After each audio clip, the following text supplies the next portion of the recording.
Shalom, berjumpa kembali dengan channel Klavos Sukacita. Saya akan membagikan bagian firman Tuhan di hari ini, namun sebelumnya mari kita berdoa. Ya Bapa di sorga, saat ini kami hendak membaca, mendengar, dan merenungkan firman-Mu.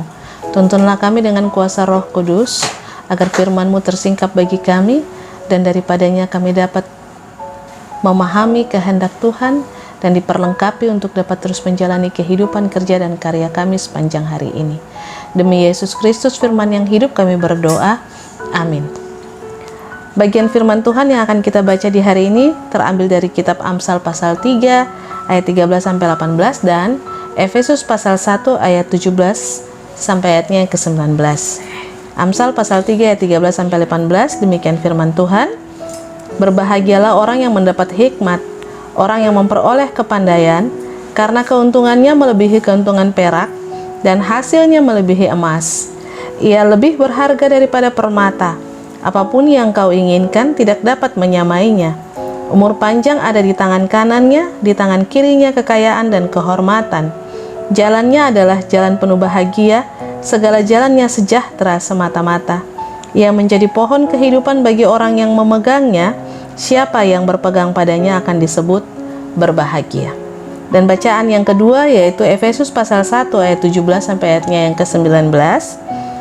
Dan meminta kepada Allah Tuhan kita Yesus Kristus, yaitu Bapa yang mulia itu, supaya Ia memberikan kepadamu roh hikmat dan wahyu untuk mengenal Dia dengan benar, dan supaya Ia menjadikan mata hatimu terang, agar kamu mengerti pengharapan apakah yang terkandung dalam panggilannya, betapa kayanya kemuliaan bagian yang ditentukannya bagi orang-orang kudus, dan betapa hebat kuasanya bagi kita yang percaya sesuai dengan kekuatan kuasanya. Demikian firman Tuhan yang terbaca dalam dua bacaan, yakni di Amsal pasal 3 ayat 13-18 dan Efesus pasal 1 ayat 17 sampai ayatnya yang ke-19. Dan dari bacaan ini diberikan tema memohon hikmat Tuhan supaya menjadi surat Kristus yang terbuka. Pemirsa channel Klavos Sukacita, kitab Amsal ditulis oleh Salomo ketika ia ada dalam usia setengah tua atau sudah mulai semakin memasuki usia yang senja, dan dalam tulisannya ia menuliskan bahwa hikmat itu sesuatu yang penting. Ketika seseorang menolak sebuah didikan yang membawa dia kepada pemahaman, pengertian, atau hikmat itu, maka orang itu dikatakan orang yang bodoh. Karena dengan berhikmat, seseorang dapat memahami hal-hal yang tersembunyi yang tidak dipahami oleh kepandaian atau kepintaran akal budi manusia. Dan hikmat itu harus kita minta, karena hikmat itu berasal daripada Tuhan. Kepintaran, kepandaian dapat kita peroleh dari kita belajar, membaca buku, tetapi hikmat hanya berasal dari Tuhan. Dan karena itu, dari tema kita jelas memohon hikmat Tuhan. Kita meminta hikmat Tuhan, supaya dengan hikmat yang daripada Tuhan kita tahu membedakan mana yang baik dan mana yang buruk. Dan dari apa yang kita tahu mengenai yang baik dan yang buruk itu, akan menolong kita untuk dapat melihat atau menjalani kehidupan ini.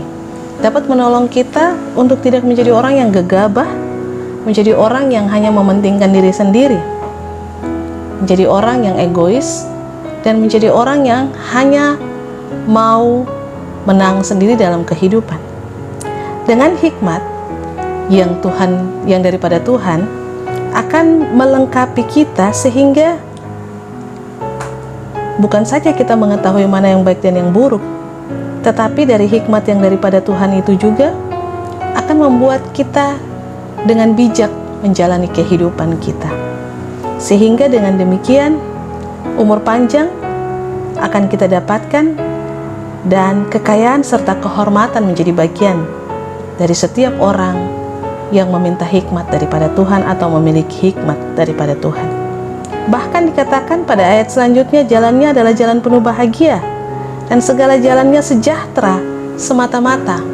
Sebab hikmat Allah menolong dia untuk dapat, yang tadi saya sampaikan, membedakan mana yang baik dan buruk, tetapi juga dapat mengambil sebuah keputusan yang tepat yang bukan semata-mata dari keinginan ataupun hawa nafsu diri sendiri, tetapi selalu memiliki hubungan yang khusus dengan Tuhan, sehingga segala sesuatu yang menjadi keputusannya itu adalah karena keputusan Tuhan yang dicurahkan kepadanya.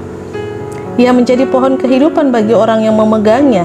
Siapa yang berpegang padanya akan disebut berbahagia. Itulah orang yang memiliki hikmat. Siapa yang memegang atau memiliki hikmat itu, ia akan disebut berbahagia.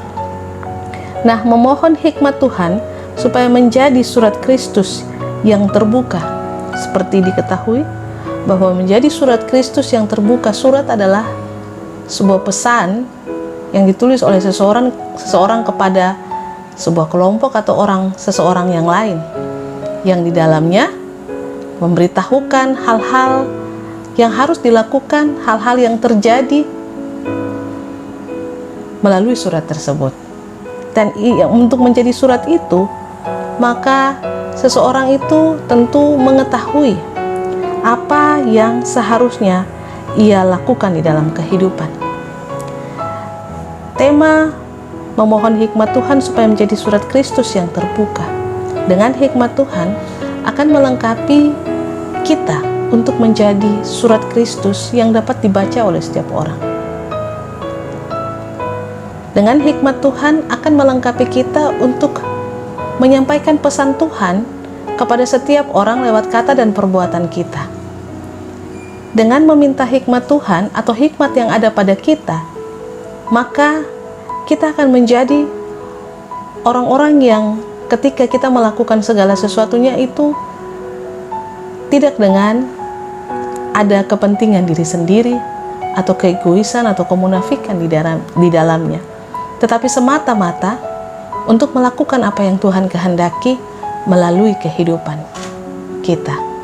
Karena itu, untuk menjadi surat Kristus yang terbuka yang dibaca oleh setiap orang, yakni kehidupan kita lewat kata dan perbuatan kita, pikiran dan tingkah laku kita, maka tentu jika kita mengandalkan pikiran kita sendiri atau kekuatan diri kita sendiri, maka tentu kita akan menjadi surat-surat yang hanya untuk memuaskan keinginan diri kita sendiri dan tidak dapat menyatakan kehendak Kristus melalui kehidupan kita. Karena itu, dengan hikmat Allah memiliki hubungan yang intim dengan Tuhan, hikmat Tuhan berikan dan akan melengkapi kita di dalam mewartakan Kristus lewat seluruh kata dan perbuatan kita setiap hari. Marilah kita menjadi surat-surat Kristus yang terbuka, yang dapat dibaca oleh setiap orang lewat kata dan perbuatan kita, supaya dengan demikian kehendak Allah nyata melalui kita, melalui pesan-pesannya yang Ia nyatakan kepada kita untuk kita sampaikan kepada setiap orang lewat kerja dan karya, tanggung jawab dan pelayanan kita hari demi hari. Tuhan memberkati kita dengan firman-Nya. Amin. Mari berdoa. Terima kasih Tuhan untuk pemberitaan firman di hari ini. Biarlah hikmat-Mu Engkau curahkan kepada kami, supaya kami menjadi surat-surat Kristus yang terbuka dan yang dapat dibaca oleh setiap orang. Dari kehidupan kami menyampaikan pesan Tuhan kepada sesama kami lewat seluruh sikap, perbuatan, dan tindakan kami hari demi hari. Dan ajarlah kami untuk senantiasa mengucap syukur kepada-Mu ya Tuhan dalam segala situasi hidup yang kami alami. Sebab itulah pesan Kristus, surat yang tertulis yang harus kami nyatakan kepada setiap orang yang berada di sekeliling kami. Terima kasih Tuhan, jaga dan kawal kami menjalani kehidupan sepanjang hari ini, supaya apa saja yang kami perbuat itu memuliakan nama-Mu dan menjadi berkat. Terpujilah nama-Mu ya Kristus, kini dan selama-lamanya. Amin. Shalom. Tuhan memberkati kita.